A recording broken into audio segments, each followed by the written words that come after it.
ماشینا رو شب کرده باشه.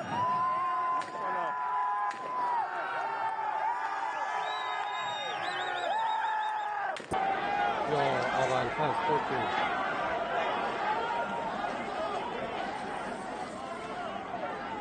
کشکش هم میزنه اونوری سمت مردم.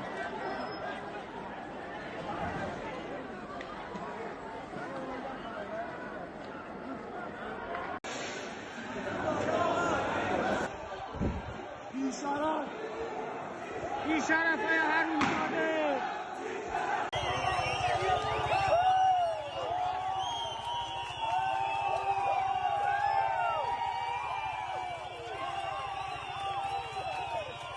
پایین آوردن پرچم مشهد تبرسی 17 دیما جاوید شاه.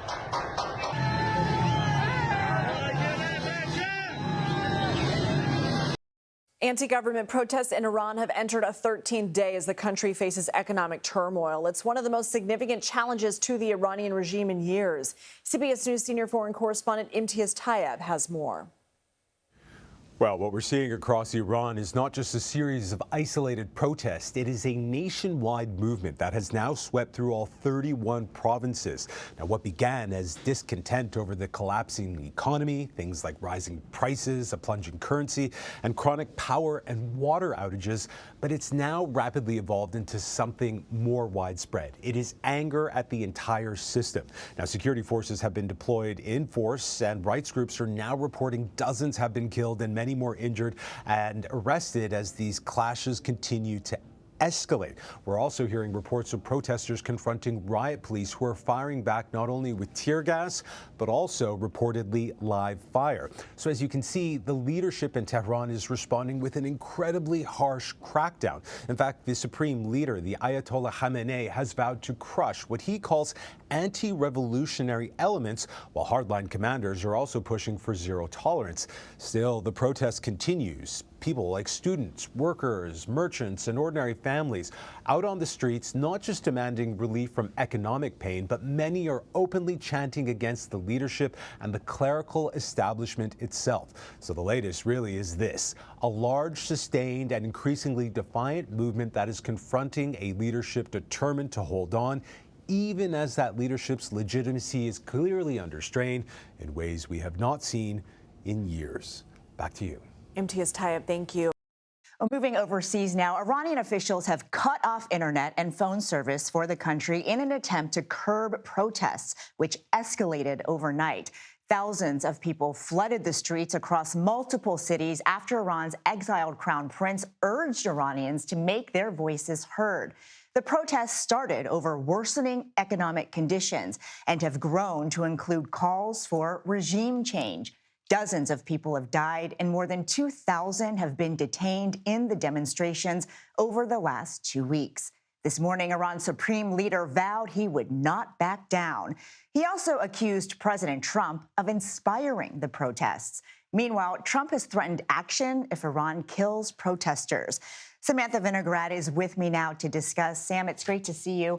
Can you set the table for us and talk about exactly how these protests began and why they've escalated so quickly in the past few days? Sure, and I think it's worth putting this in context. Iran is no stranger to protests. Protests have been omnipresent across Iran since its inception.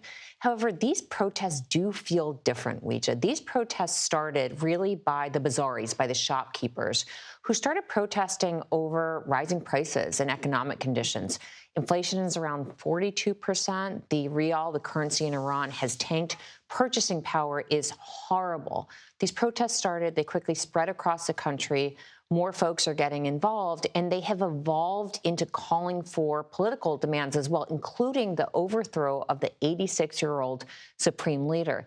At the same time, this feels different, not only because the bazaris are involved, who've typically been supporters of the regime, but also because Iran is just in a different position geopolitically than it was before. Syria has fallen. Iran was attacked by Israel and the United States. It is less strong than it was before, and the regime so far, relatively speaking, for now, is being less heavy-handed than they have been in the past. For example, in 2022, when we saw probably one of the biggest widespread demonstrations in that country.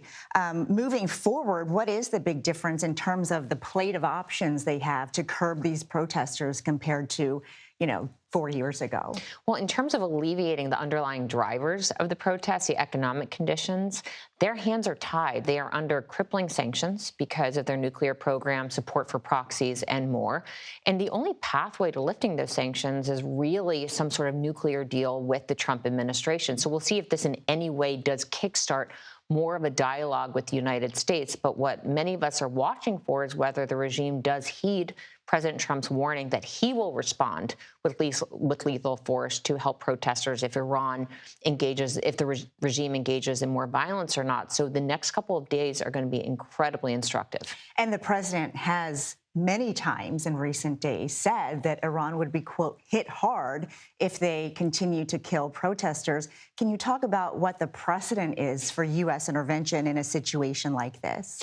Well, I think it is notable that the regime has reason to believe that Trump means what he says. President Trump has struck Iran before. They know that he has both the intent and capability to launch operations within Iran. They know that Israel was able to assassinate senior officials within Iran. So they know that they could be at risk if they don't listen to what President Trump is saying. And I think that is likely giving them pause in terms of how they choose to respond to these protests all across the country. And the president's last reaction and action on Iran is still very fresh. Sure. Thank you. Thanks. Sam Vinograd.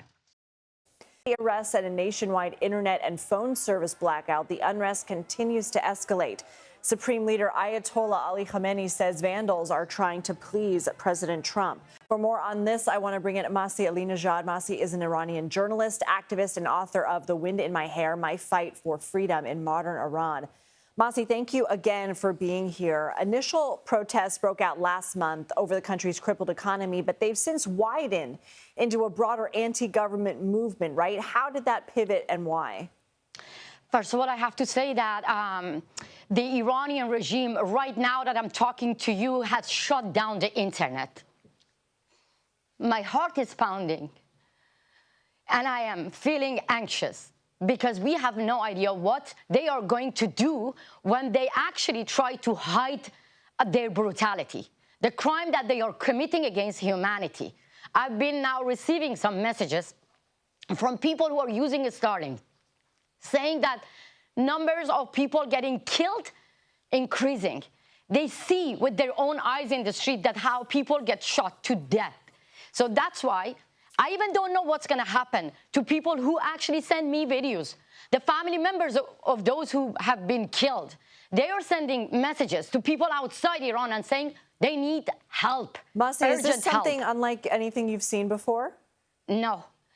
I have seen this in November, bloody November, in 2019, but now it's different because people actually using their own social media, people actually using their own names, they're showing their faces.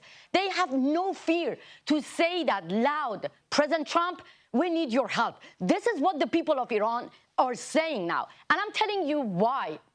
Because this is a war against people.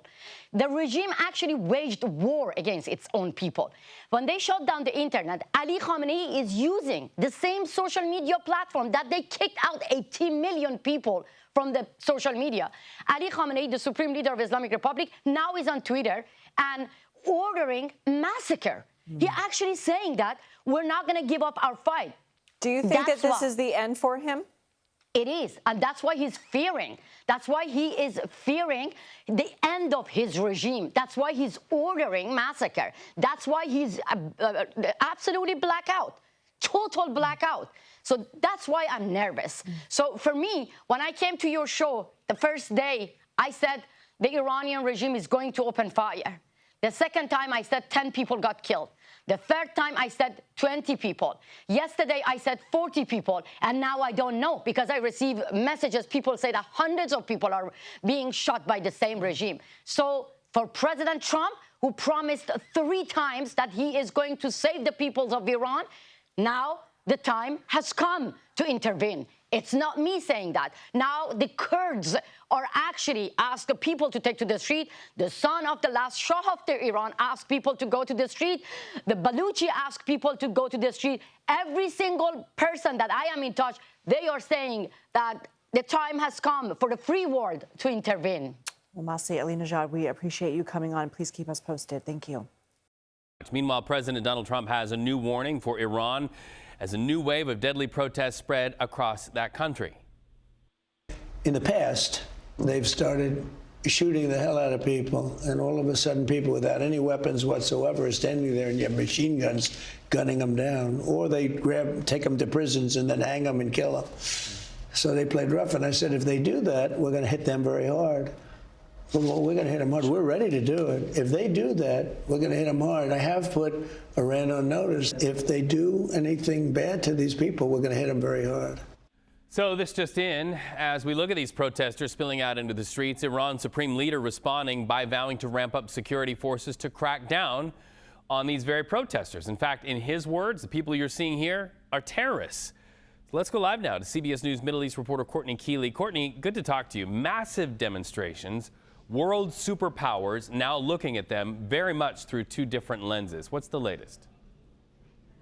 The latest is the Iranian regime is really on the ropes. And whether they are able to stay coordinated or not is the big X factor question. It's very different than 2022. The crowds might be smaller, but they're still hitting over 110 towns and cities across Iran. They're also engaged with business people and students and ethnic minority groups. So it's significant waves across the country, and while some people might proclaim their loyalty to Reza Pahlavi, about 30% are, would still agree with the Crown Prince, the son of the former Shah. But what we're looking at through some of these pictures they're getting out on Starlink is the amount of protests, the buildings that are on fire that they say are Iranian Revolutionary Guard buildings, the broadcast centers, the state television on fire. At one point, very significantly, they tore apart the Islamic regime's flag, the post 1979 flag that has the script of Allah on it. They ripped that apart. And then we saw the former dynastic, but now really nationalistic flag, the pre-1979 flag, be raised, the lion with the sword. And I've talked to experts about the actual infrastructure. The big question is the Iranian Revolutionary Guard, Khamenei's office, and the military were all hit incredibly hard during the 12-day war. Top leaders were taken out, leaders that stretch back to the 80s and have been always incredibly loyal. So we're looking at sort of mid-manager, mid-career level of Iranian Revolutionary Guard Corps. Do they have the will to continue this? And that's what we have to really look at. The people seem to have the will, despite the blackouts. People I speak to cannot talk to family and friends. They did a couple of days ago. Now there's a complete blackout, but Starlink is getting these videos out. People are verifying, and there will be a flood more. Right now, it's the second day of major protests that are erupting. We're seeing fires. We're seeing the flags ripped apart, and we're seeing dancing and celebrating, and that's what I'm hearing from people too. But very hard to get any more information of exactly what's happening on the ground, but it's a ground swell, and we have to see how tight or organized or how committed all these mid-level people that are taking the helm, whether they have the leadership. It's kind of like decimated Hamas or Hezbollah. They've lost them. They've lost Syria. They don't have the Iraqi militia support coming in. So they don't have any outside support. They're alienated. President Trump and Prime Minister Netanyahu did speak at Mar-a-Lago on December 29th, and basically, reportedly, there's a green light to take out the ballistic missile program that they're still engaging on. So lots more will be happening, and I will definitely be keeping you posted. Courtney Keeley watching history play out there in Iran. Thank you so much.